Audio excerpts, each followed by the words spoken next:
একজন দুর্ধর্ষ ডাকাত কয়েকজন আল্লাহওয়ালা পরহেজগার লোকের সোহবত পেয়ে চিরদিনের জন্য ডাকাতি করা ছেড়ে দিল এবং মহান আল্লাহ সুবহানাহু ওয়া তাআলার কাছে তওবা করে ক্ষমা চেয়ে বলল, আল্লাহ, জীবনেও আমি আর ডাকাতি করব না। এইভাবে চলে গেল অনেক দিন। এদিকে বেরোজগারি আর বেকারত্বের জন্য তার ঘরে অভাব দেখা দিল। তার পরিবারের সবাই অর্থ সংকটে ভুগতে লাগলো। একদিন সেই দুর্ধর্ষ ডাকাত এক মাজারের মধ্যে ঢুকে হাত তুলে দোয়া করলো।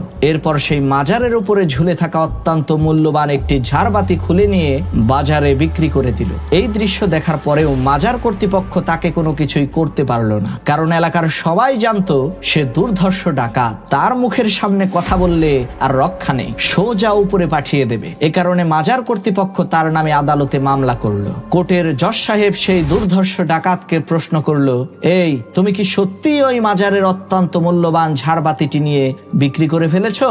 জজ সাহেবের এই কথা শুনে সেই দুর্ধর্ষ ডাকাত বলল, হ্যাঁ জজ সাহেব, আমি বাতিটি নিয়ে বিক্রি করে ফেলেছি। জজ সাহেব বলল, কেন বিক্রি করেছো? তখন সেই ডাকাত বলল, মাননীয় জজ সাহেব, আমি সহ আমার পুরো পরিবার আমরা সকলেই প্রচন্ড অভাবের মধ্যে ছিলাম। এজন্যই আমি ওই মাজারের মধ্যে ঢুকে মাজারের মধ্যে শুয়ে থাকা আল্লাহর ওলির কাছে বললাম, আপনি আমার অভাব দূর করেন। তখন সেই আল্লাহর ওলি কবরের মধ্য থেকে আমাকে বলেছে, যাও, আমার মাজারের উপরে ঝুলে থাকা ওই ঝাড়বাতিটি আজ থেকে তোমার, ওইটা বিক্রি করে তুমি তোমার অভাব দূর করো।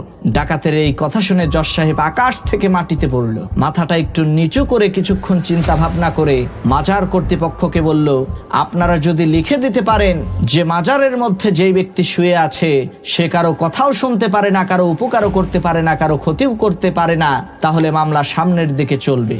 আর যদি আপনারা বলেন যে না, এই ডাকাত সে ঠিকই বলেছে, আমাদের মাজারের মধ্যে শুয়ে থাকা ওই আল্লাহর ওলি ওনাকে এই ঝাড়বাতিটি দিয়েছে, তাহলে তো মামলা এখানেই উঠিয়ে নিতে হবে। জজ সাহেবের এই কথা শুনে মাজার কর্তৃপক্ষের লোকেরা নিজেদের ব্যবসা ঠিক রাখার জন্য কোর্ট থেকে মামলা তুলে নিল এবং বলল, হ্যাঁ, এই ডাকাত ঠিকই বলেছে, আমাদের মাজারের মধ্যে শুয়ে থাকা আল্লাহর ওলি ওনাকে ঝাড়বাতিটি নিতে বলেছে।